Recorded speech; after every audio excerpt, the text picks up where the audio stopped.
Владата да го промени законот за вработување и работа на странци и по примерот на Хрватска да ја укине квотата за работни дозволи за странци.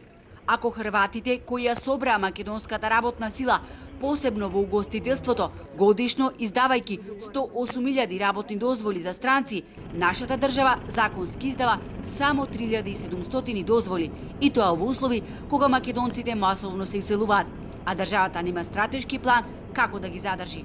Ова посебно го бараат туристичките работници, кои останаа без жив човек, па улогата на келнери и кувари ја превземаат странци, претежно од Јужна и Југоисточна Азија, кои не знаат нити што работат, нити пак може да се разберат, оти не знаат и англиски, а камоли македонски јазик.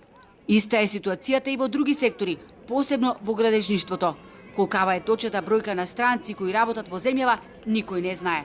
Со бројка не можам да калкулирам, значи странски работници има во Македонија, дека има странски работници кои што работат на црно, има и такви, кои што не се пријавени. Меѓутоа, тоа сепак се во надлежност на државните институции.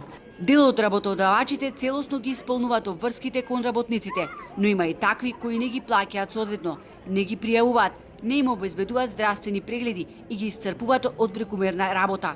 И во едни вакви услови неретко се случуваат несреќи при работа кои умешно се прикриваат.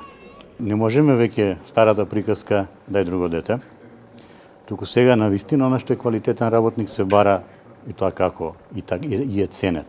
Не само со плата, меѓутоа и другите услови за работа. Значи денес дојдовме во ситуација да не зборуваме само за пари.